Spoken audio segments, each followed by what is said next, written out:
We're here in Evanston on this street of nice older wood frame houses, but what's interesting is we're not going into one of those. Mark Schaefer here, an architect. Hi, Mark. Good morning.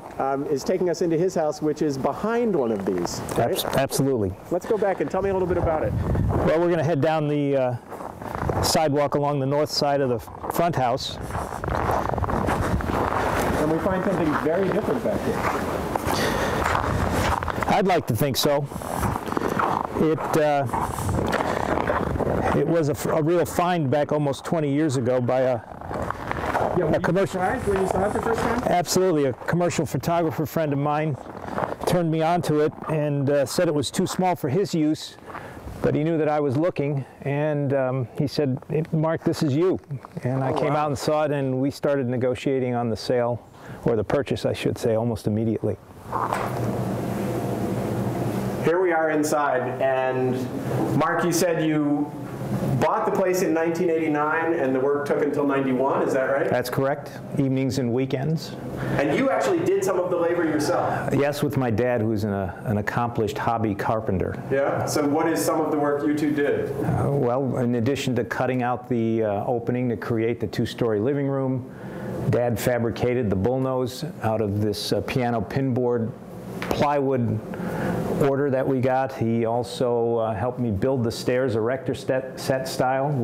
Erector set style? Yeah, we had a place called Leroy's Welding make the steel stringers and the railing. We were shooting for a sort of a gangplank look, and Dad took the plywood home and cut the treads and mortised out the bottoms for the bolts, and we assembled it piece by piece right in place. Oh, that's great. Now, you were also telling me that the idea was that it looks more industrial here. Oh, I should say, because she's on camera, this is Patty.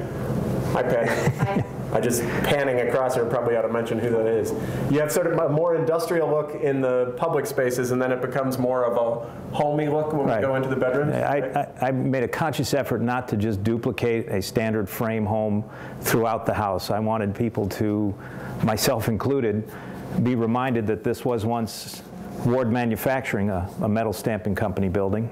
So it keeps its authenticity out here. Absolutely. The exposed brick, the steel, we worked hard to incorporate that and not cover it up. Yeah, it looks good. And tell me a little bit about the kitchen. I like this. It's not quite zebra wood. What are they? It's cherry. These were custom made for me by a fella named Patrick Sullivan at Sullivan Woodworking. Yeah. And again, I wanted to kind of avoid all of the the OG frames and relief panels. It wanted to be smooth and simple, elegant, complement the appliances and the refrigerator. And you put in concrete countertops, which amazes me because it was the late 80s, early 90s. These became very hip several years later. What made you think to put in concrete? Well, it was a convenient choice in that one of my college classmates was just getting into the concrete furniture business and offered to make me concrete countertops, and I said, done deal. The skylights were already in, and I just said, it's too much work to change them. They're all flashed, the roof is on. Why don't I just come up with a floor plan and see where they land? And that's the way they came out. And this is finished pretty much the way you did when you moved in? Absolutely. Clean brick and all that? Yep. This looks as if maybe there was a window that was closed up? That the previous owner did in anticipation of his work, and we just left it. Now what's nice is that as an old manufacturing space, this uses a lot of daylight, right? I mean, we've got daylight all around. It is a wonderfully naturally lit space, and that is partly what drove this decision to open up the second floor. Obviously, we gave up valuable floor space, but it made sense to open the windows so that in the morning the light poured through the second story and ended up on the second, or deep onto the first floor. So this whole cutout here, this would have been more work floor? Yes. Nice. I like the little, just the ledge you kept. That gives it a little bit more of an industrial feel. Well, the catwalk, we call it. Catwalk. We thought we would do so that we could get to the windows and open them or close them or clean them without having to put a ladder up. So we've got sort of an entertainment space or a family room here, and then do we go back to bedrooms? Yep, we do. this one salvaged also? No, these are all new. Ooh, that's a nice one. But the glass is a company called Rudy Art Glass. I don't know if you've ever heard of them, but they have been long in the business of supplying architects and designers with fine glass. I don't know how to describe it exactly. Art glass, I think, is the word best used. So it's in the bedroom doors and it matches the bathroom door. Got it. And then this is the master bedroom. Right. Also, look at the light all around.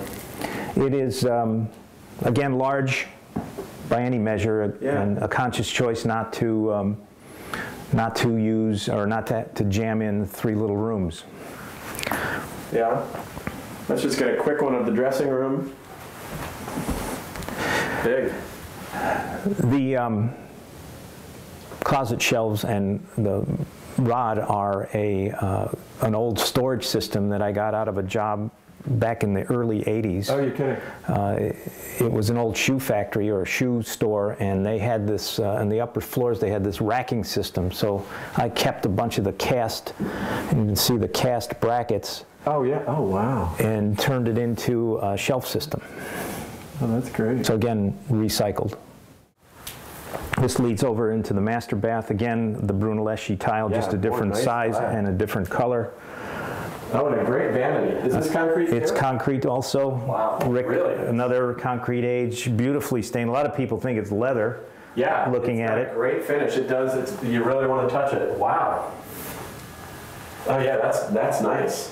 And it's supported by steel. It's a steel. I designed some legs and a spring arch here to hold it up. There's a little drawer underneath. But Leroy's welding again, and then one Saturday bolted the legs on.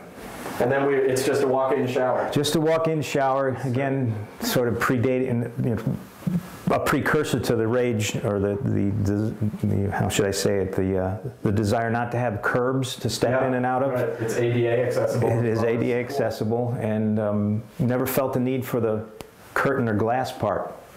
And this is more Brunelleschi tile, but no, that's a tile company from Germany called Buchtel. Yeah. And they make large tiles, and this is a medium-sized one for them.